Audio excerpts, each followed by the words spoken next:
Materi kali ini adalah pengukuhan PKP atau pengusaha kena pajak. Sebelum mulai pelajaran, jangan lupa untuk subscribe channel ini, klik tombol like, komen, dan juga share ya. Selamat belajar!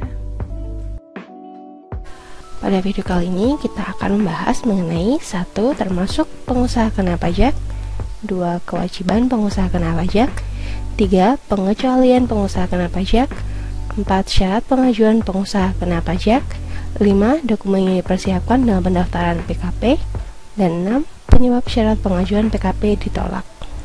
Lalu, apa itu pengusaha kena pajak?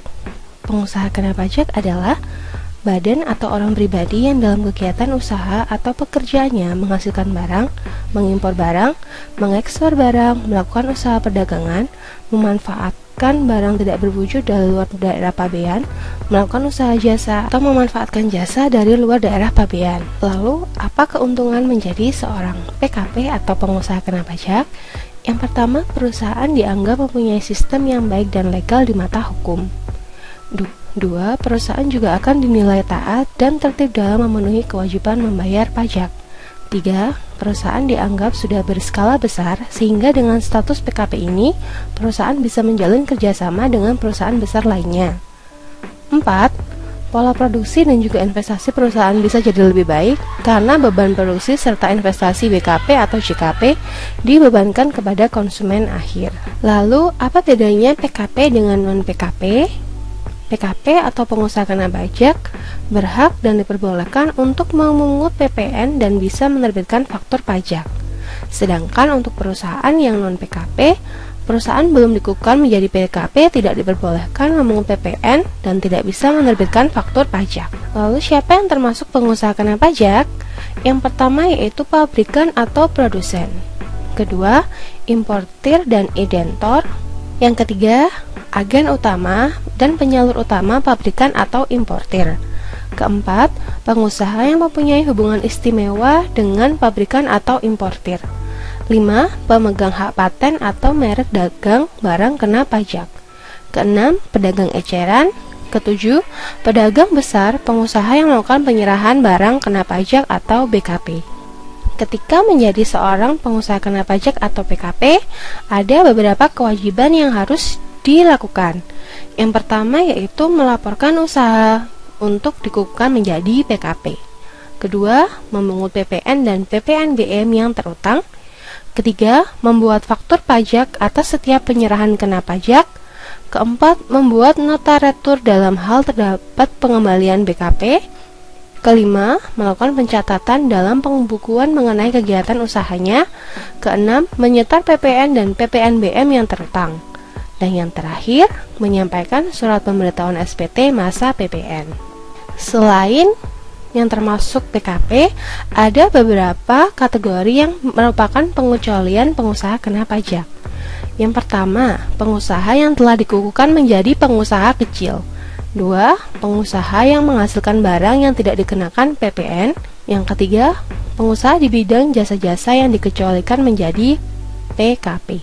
Untuk menjadi seorang pengusaha kena pajak atau PKP, ada beberapa syarat yang harus dipenuhi. Syarat pertama, memiliki pendapatan bruto atau omset dalam 1 tahun buku mencapai 4,8 miliar rupiah. Yang kedua, melewati proses survei yang dilakukan KPP atau KP2KP tempat pendaftaran. Yang ketiga, melengkapi dokumen dan syarat pengajuan PKP atau pengukuhan PKP. Lalu, apa jadinya jika pengusaha yang sudah memenuhi syarat untuk menjadi PKP tidak mendaftar menjadi seorang PKP? Sebagaimana yang diatur dalam pasal 4 Peraturan Menteri Keuangan PMK nomor 197/PMK.03/2013, setiap pengusaha wajib melaporkan usaha untuk dikukuhkan menjadi PKP disetujui hingga beberapa bulan terakhir buku jumlah peredaran bruto dan atau penerimaan brutonya melebihi 4,8 miliar rupiah. Jika pengusaha yang memiliki omset lebih dari 4,8 miliar rupiah, namun tidak mengukuhkan diri untuk menjadi seorang PKP, maka Fiskus dapat melakukan pengukuhan PKP secara jabatan. Sebagaimana diatur dalam pasal 2 UU KUP, kewajiban perpajakan bagi wajib pajak yang dikukuhkan menjadi PKP secara jabatan dimulai sejak wajib pajak memenuhi persyaratan subjektif dan objektif sesuai dengan ketentuan peraturan perundang-undangan perpajakan paling lama 5 tahun sebelum dikukuhkannya sebagai pengusaha kena pajak. Untuk lebih mudah, kita ambil contoh kasus yang terjadi pada tahun 2020. PT ABC telah memiliki omset melebihi 4,8 miliar rupiah sejak tahun 2014, namun tidak mendaftarkan diri untuk menjadi PKP.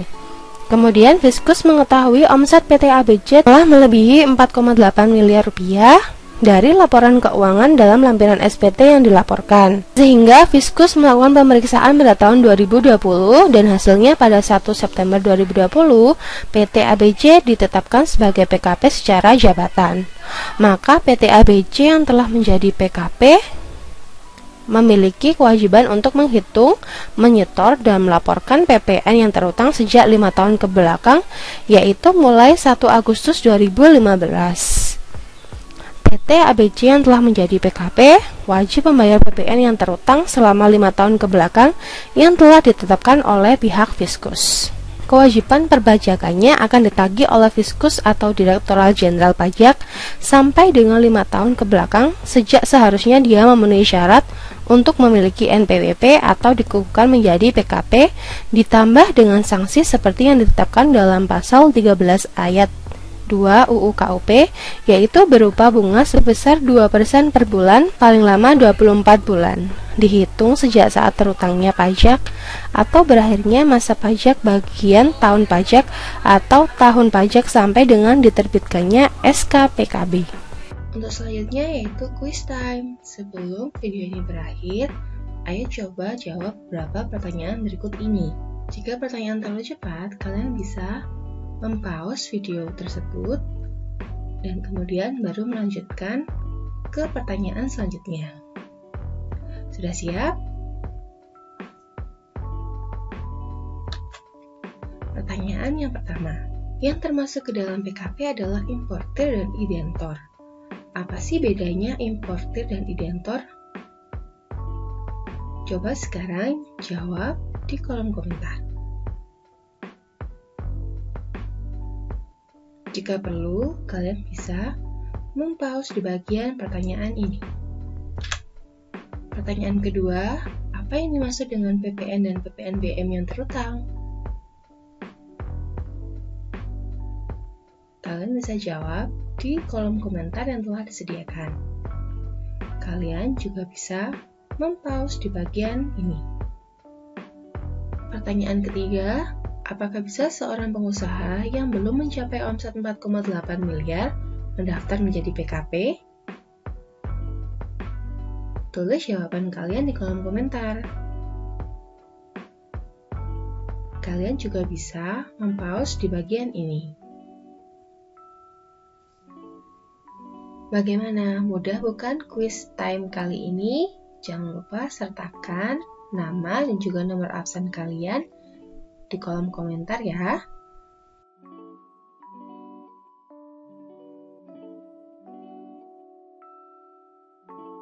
Terima kasih sudah menonton video ini. Jangan lupa selalu belajar dan tetap semangat ya. Sampai jumpa di video selanjutnya. Bye bye.